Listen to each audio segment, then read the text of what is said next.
Oh yeah, so welcome. My name is Sam Hillstead. I'm the director of product marketing here at Reprise.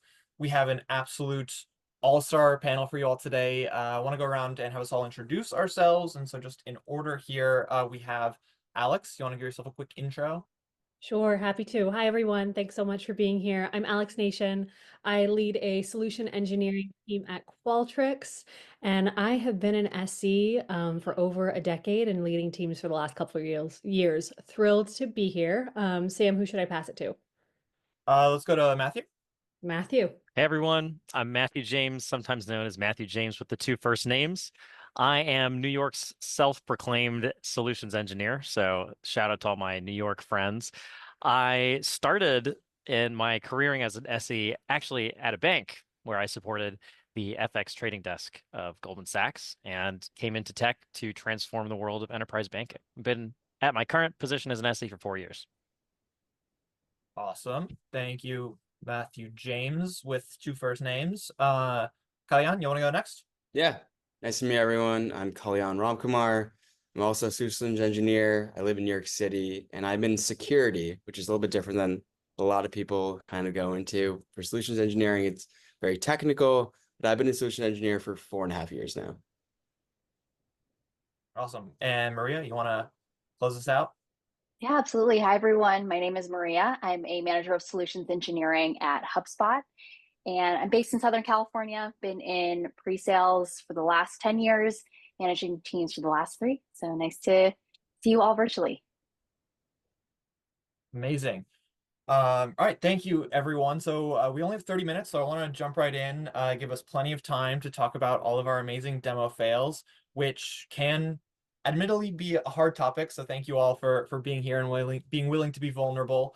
I'll break the ice a little bit. I want to share just a quick demo fail of my own because as you all are SEs, I'm a product marketer, but as a product marketer, we are often very heavily involved in demos. And so I'll start with three companies ago, and this has been a long enough time that I'm willing to laugh about it now at this point. And again, I hope we're all willing to laugh about these.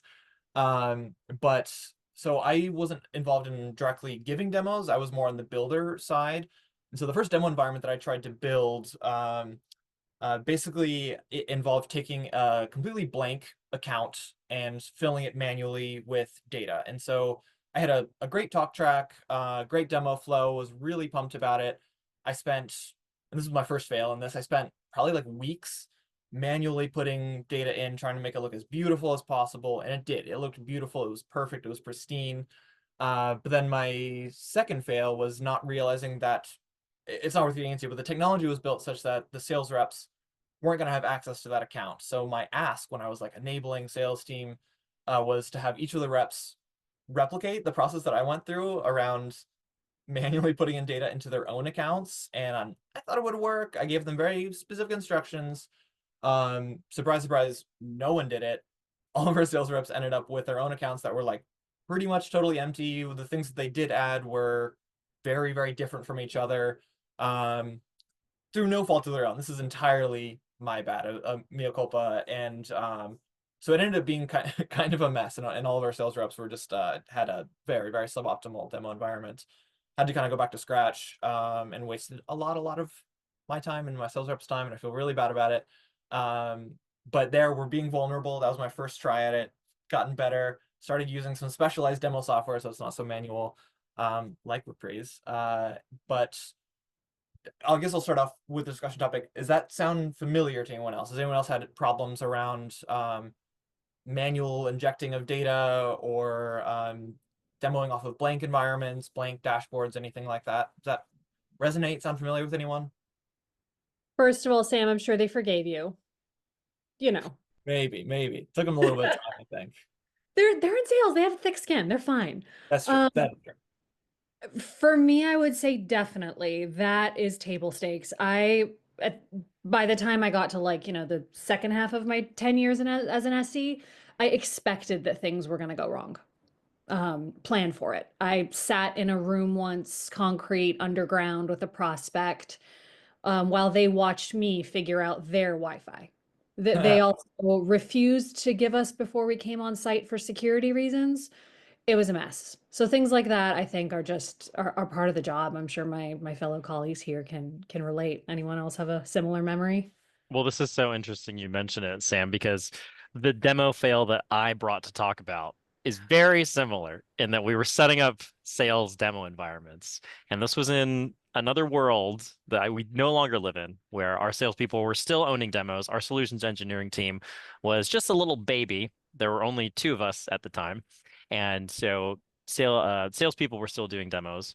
And we were churning through probably 4 or 5 demos in a day sometimes. And so what we decided to do was take the one demo instance that every salesperson had and clone it so that they would have 5 instead. Sounds like a great idea. Where's the issue? Turns out that in the process of cloning and then setting up each of these instances, because I didn't go wrong there, Sam. I got you beat on that one. I did actually go and do the setup myself. There you 5 go. times 5, 5 demo environments, 5 salespeople, 25 times. Love doing the same thing 25 times. But where we went wrong was that we didn't realize that when you clone the environments, it actually reset the whole thing. So that included logging out whoever was using it at the time. So I had a couple of salespeople who were on calls, and I decided to do this during business hours. And so I was logging them out of their demos live in front of customers, and they had no idea what was going on.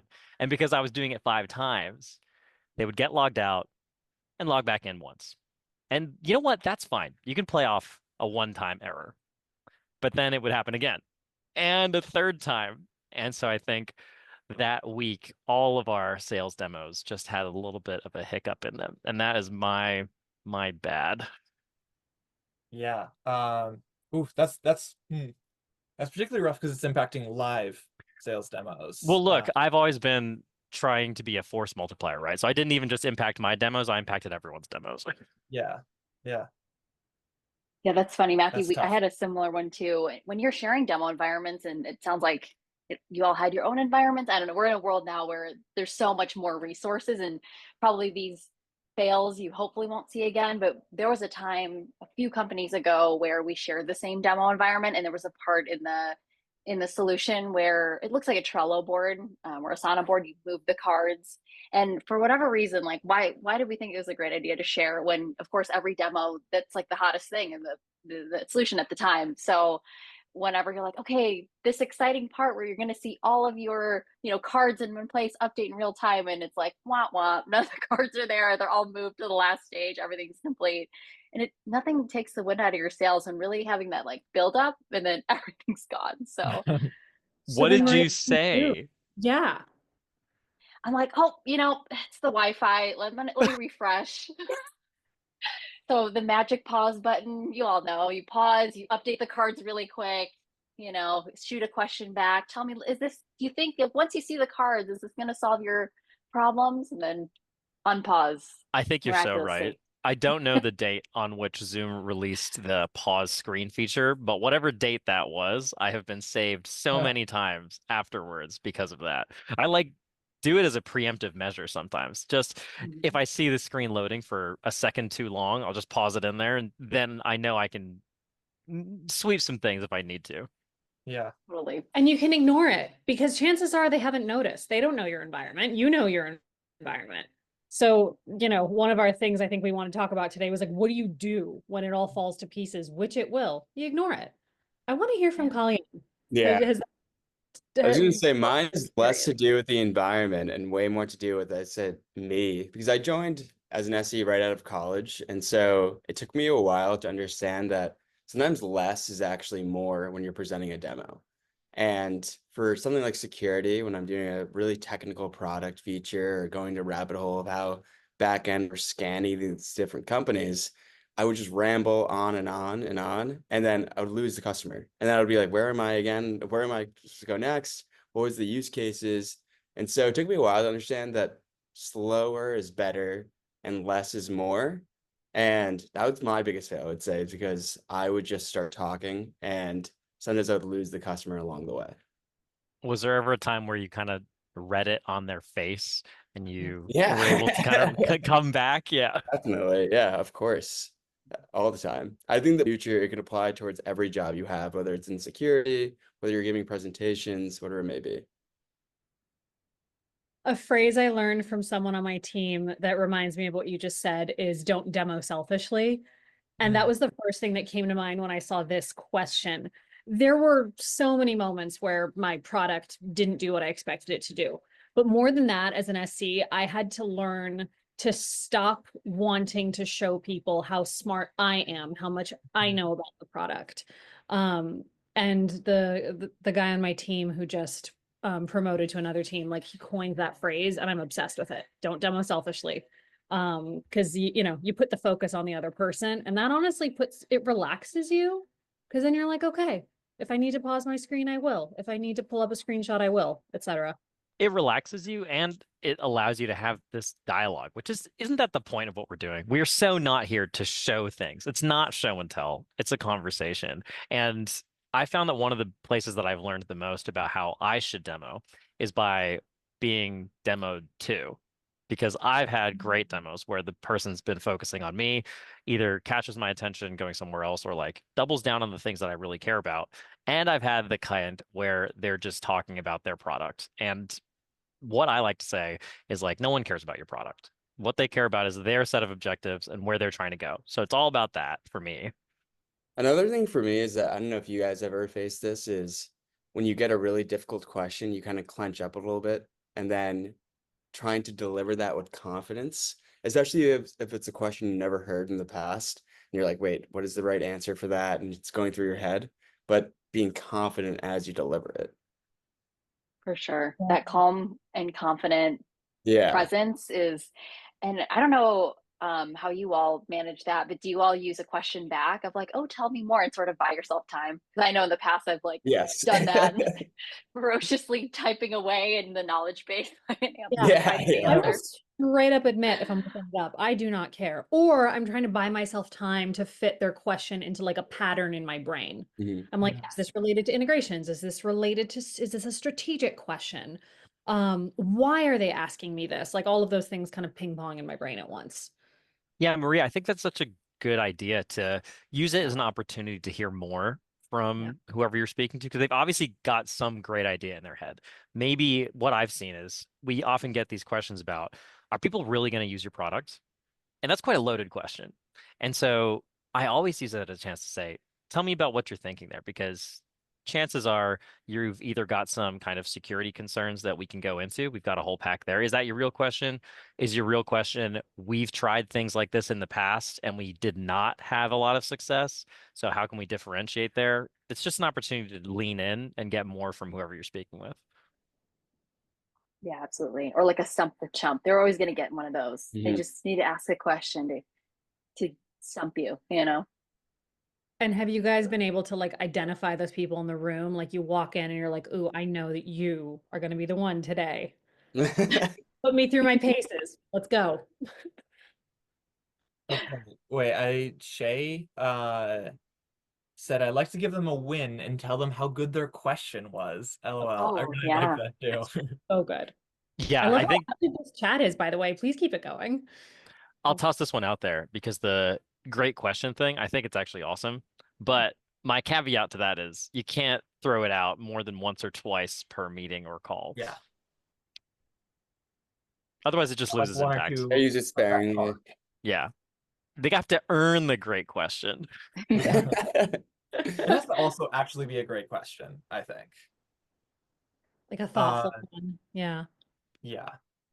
Okay, so this actually, I think we've already kind of started catching on to this, but the natural next question is, what advice do you have on managing some of these demo setbacks in the moment? A couple of ones that we've already touched on, which are slightly humorous, but actually genuinely helpful. People do this all the time and it works. Blaming the Wi-Fi is a really good one. It comes up all the time. I think what we've been talking about in terms of, great question, or digging into like what they mean behind the question. If you get some kind of question that stumps you, I think that's really smart as well. Again, kind of humorous, but works, is like pausing on Zoom when something doesn't go right in your demo environment and figuring it out in the moment, or looking something up. Like these are all pretty smart strategies actually to be really nimble in your demos. So, but I guess, I mean, so that's just a start. I guess what are some others, and I'll leave this open on specifically in like in the moment, how to deal with some of these kind of setbacks. I think for me, one thing that I learned really quickly is to do your own discovery. So kind of going along with the same trend of like, if you don't know something, or if you're in the beginning of the call and the AE set out an agenda for you, but you can already see that you're going to deviate away from it, take time and ask questions that help you progress through your demo because it's dynamic, right? Demos aren't really static in the way that they're going to go from one thing to another because not everyone has that same train of thought. So I always ask like 1 or 2 questions of my own in the very beginning and then start thinking about the process or pattern I can form. Yeah, I agree Yeah. with that. Oh, go ahead, Alex. No, you go and I'll go. Thank you. Yeah, and I think too, like we take ourselves so seriously, but sometimes having those mistakes be live makes you so human. And if you think about the way people buy software today, like a lot of them have made up their minds or at least have narrowed it down to the few that they like. And so they're going to buy from whomever they trust. And so if you're that person who's like, you know what, I actually don't know the answer, I'll get back to you. Like it almost humanizes the process and it adds to more of the likability. And I just feel like it facing that noise, facing the music right in front of the audience is kind of great, and owning the problem and saying like, hey, I'll get back to you, or yeah, project that calm confidence that you mentioned there earlier, Kalyan. I think there's a lot of power in that. And I go in priority order when something goes wrong. Can I ignore it? Because that'll solve it a lot of the times. Can I blame the Wi-Fi or laugh it off? In doing that, buy my time to solve it. And then if all of that fails, then yeah, there's a lot of power in being like, you know what, guys, give me a minute. We'll get back to this in a second. And then in my mind, I already have someone I can kind of toss the ball to. And I'll say, okay, we're back. But whatever you do, try not to sit there and figure it out while everyone's watching you. Pause, throw it to someone else, and come back. Yeah. A lot. I just see, this is so funny. Jack just wrote something in the chat, but Jack and I had a discussion about this on his podcast, and I agree with you, Alex. There's always someone else in the meeting that either has a question or something to say, or you're probably on the meeting with your AE. I'm sure your AE's got things they would love to add or like emphasize in your product or ask questions about something that's been said. There are a lot of different ways you can buy yourself a minute. One way, if you're really confident, is to say, just give me a second and we'll be right back. But if you need to lean on someone else, there's a lot of different ways to do that. Hey, AE, it sounded like you wanted to drive a little bit deeper on X point of value. Do you want to do that? Talk about that for a minute while I get this reset. Just like Matthew just covered for me while I closed that window with all the construction outside. Like, Thank did you. anyone even really notice? Did anyone notice the noise outside? Oh, 'Cause I was that's ignoring what I it. said not to do. How timely. I was not a paid actor, I swear. Amazing. Okay, so I think even a bigger question, because like, yes, important to manage any kind of fails or setbacks or hiccups in the moment, but zooming out a little bit, what advice do we have on, we can't avoid all demo fails, but there are some things I think we can do, and I think all of us have tried or actually done around sort of making our demo environments or our demo scripts and talk tracks as failure proof as possible. So what kind of strategies have you all come up with on trying to avoid either the specific demo fails that you've had in the past, how to avoid them in the future, or just make them either your specific ones you've been talking about, or just all demo fails in general? How do we avoid them moving forward? Because that's the ultimate question. I'll open that up. Who wants to go? I'll hop in. I'm a musician, and I also used to do theater growing up, and you would never walk on stage without having run it ahead of time. You do end to end, beginning to end, exactly what you're going to do on the day. And so I highly recommend a dress rehearsal, especially for big meetings. And the thing that I think will elevate a dress rehearsal is to bring in someone who you usually don't work with. Maybe that's another SE from a different vertical team. Maybe that's someone from the product team. Maybe that's a friendly engineer, because their presence will break you out of the mindset that this is the way I always do it. if I dress rehearse by myself, it's not a real dress rehearsal because I can skip things over and I know how it's supposed to work. But if you have that extra person there, they might even ask a question. But even if they don't, just having their presence is going to put your mindset in a different place to actually make sure it's really getting tight. And if you do have any problems, of course, they'll come up, gives you time to address them before you get in front of a client. Do you guys like to put together like screenshots, even as like a leave behind for the prospect, like your demo flow, but here you go, socialize this internally? What do you guys think of that? Yeah, sometimes with like presentations or like a slide deck afterwards. I think for me, the biggest thing is rapport with your AE is so important to me. Like a lot of my AEs are like my good friends, and I think that shows when you're doing a demo, especially in front of a customer, of how do you guys communicate? Do you guys talk over each other? Do they come in and kind of drive your demo to the right places? Because that's really what they should do. They should help drive the details to make sure you're meeting the business impacts or use cases that the customer cares about, and it's seen in the customer's end. So I think that's my first one. The other one is that I don't think everyone has to be the subject matter expert for every part of solution, right? You have an entire team behind you where if you need to pull in someone else who has more technical experience in that realm, you should be comfortable doing that, and you could still lead the discussion, but they can help out in other places to support you as well.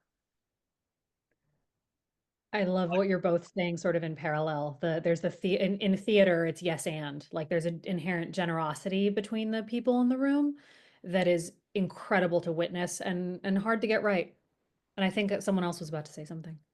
Oh, I was just gonna say, Alex, both what you said before about leave behinds and Kyle, what you're saying now about having like the support of your AE and really your entire team.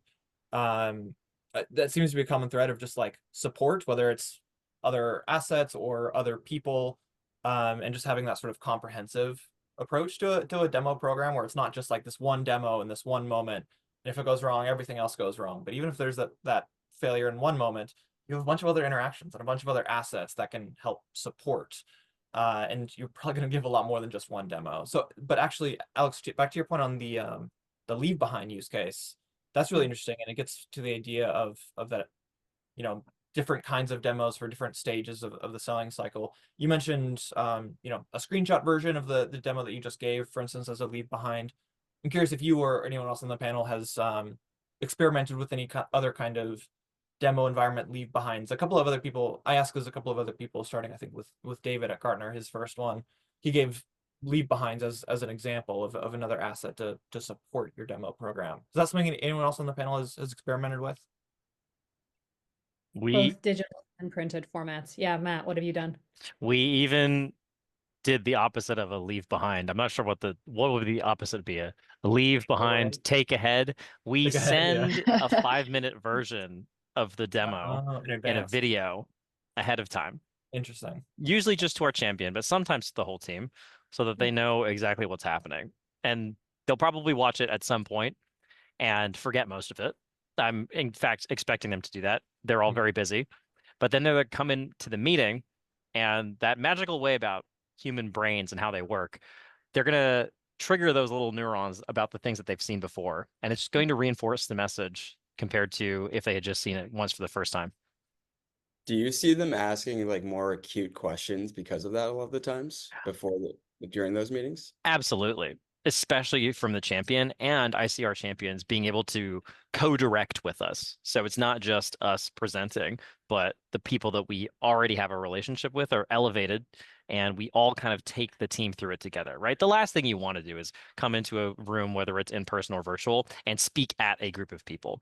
And this is one way of making sure that they know it's a conversation. Like even before we've walked into the room, you guys are already a part of this. Yeah, that ownership piece, especially for a champion where you are trying to make them look good.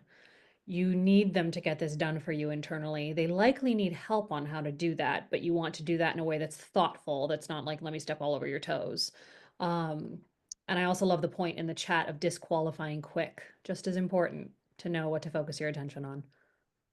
Yeah, my team does quick Loom videos at the end, and we send them out as our leave behinds. But I love a good pre-read, is what I call those pre the flip of that. And kind of back to this, like avoiding demo fails. Like at the end of the day, you can do, and I love the dress rehearsal. That's something you definitely need to do. Practice, right? at the end of the day, we're all human. We're going to make mistakes, and I think that's okay. And I think I love that we're having this sort of failure forum conversation, because we're expected as SEs to be perfect all the time. And I don't know, I kind of like not being perfect and being human, and it makes you more likable and memorable. I don't know if any of you remember your first SE demos, but the one that I actually really wanted to share, which I was like, I don't know if I want to do that, but you know what? Spirit of Failure Forum. Or One of my very first SE demos was, you did all the prep, really excited. I didn't even think about silencing my Slack notifications. And so getting on this demo, and all of a sudden my friend and colleague at the time was like, hey, remember when you were really into Pokemon Go? And I just died. And she went into detail of like, remember when you went to that GameStop to find that rare Pikachu? And I'm like, oh my God, make this stop. And I couldn't get it to stop. Train had left. And I look back and I'm like, you know what? It made them laugh, and they're like, oh, my son's really into Pokemon Go. And hopefully they remembered me in that process as like, oh, they seem like a fun company to work for and work with. That is hysterical. I love that. Did you, Maria, and the other folks here, did you find it hard to let go of that need for perfection, like to be human and to hold, like, I know what I'm doing and I'm a person together in Oh, parallel? absolutely. They're like two contrarian views of how you should approach work and life. But once you kind of get to that like acceptance that, Yeah. humans are, imperfect, and that it actually gives a nice like flavor. It's great. What about you, Alex? What are your thoughts on that? Yeah, that was something that I had to unlock, and I had a boss who's now a peer who like helped unlock that in me. Like I was very afraid to ask for help, very like I can't admit that anything's wrong. That's a reflection on me. And it's like, no, that's not real life. And I don't think I could be the manager I am today with like my team being comfortable coming to me and being like, oh, like this went wrong. And me being like, let's talk about it. It's gone wrong for others. It'll go wrong for others in the future. It is super important to normalize it. Like you're human. It's okay. Let's talk about it. Um, I think that's something that I hold very like carefully. But yeah, same boat.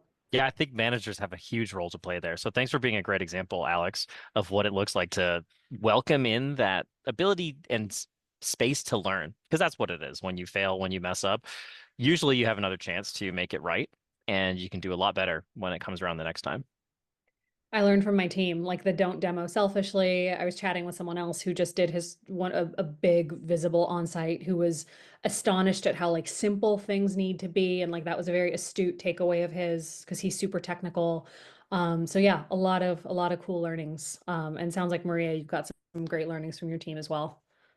Yeah, that's a good call out, Matthew, about, us as managers. Like that's something I've tried to instill. Like we probably know that the SE is already feeling bad if they messed up on something. So, it's not don't we don't need a lecture. We just encourage them that like this happens, we'll move on and get better from here. And you're gonna remember it as like, oh, I'll never not have my notifications on sort of thing, or the checklists of how to prepare. So yeah. What like resources do you guys point them to when they do mess up? What are some places that are good to go to? Or practice, or what does that kind of look like? Outside of Qualtrics, in which there's so many resources, Pre-Sales Collective, a guy named Rue Dickinson, anything Yuji Higashi writes, who founded Pre-Sales Collective. Those are kind of my initial thoughts. What about you guys? Guess it depends on where, they're needing some areas to work on. But even like, hey, are there any SEs on the team you look up to and you really like their demos? Hmm. Watch their gongs. What do they say? How do they handle tough questions? And, is it a technical side you need to like upskill in? Or try to figure out where exactly to have them double click into. Yeah, once a month on our team, what we do is we all watch the same recording and then we kind of call it game tape review, but Mhm. we kind of go through it and say, all right, from the beginning to end, what could have been better, what was done well, and that's helped a lot progress and learn new things, I would say. Yeah, one of the scariest things, but most useful, I found it for myself, and other people said the same thing, is just watching your own demos, including your own demo fails. So scary, so like cringy watching yourself, but so important, honestly, to improve. You have to be really intentional, I think, to improve. So yes, there's one angle of like, forget it, move on, it wasn't that big a deal, and that's true. there's also another angle of like, we need to like take a look at this and see what we can learn from this, because I mean that's what it's all about, is learning and continuously improving, and just knowing that whatever happens, you all have used this word a lot, like humanizing everything, and all of this just and just having this and being able to talk so openly in our failure forum, I believe is what we're calling this now, is very humanizing, and I think just kind of like uh, a relief. But not that it's a relief to be over, because I'm enjoying this, and like this maybe could have been 45 minutes or an hour. 30 minutes is up. Time flew. I know Laura is maybe gonna kick us off. Not to throw you under the bus, Laura, but this has been fantastic. Alex, Matthew, Kalyan, Maria, thank you so much. Wasn't kidding when I said this is an all-star cast. It's been really, really nice having you all here.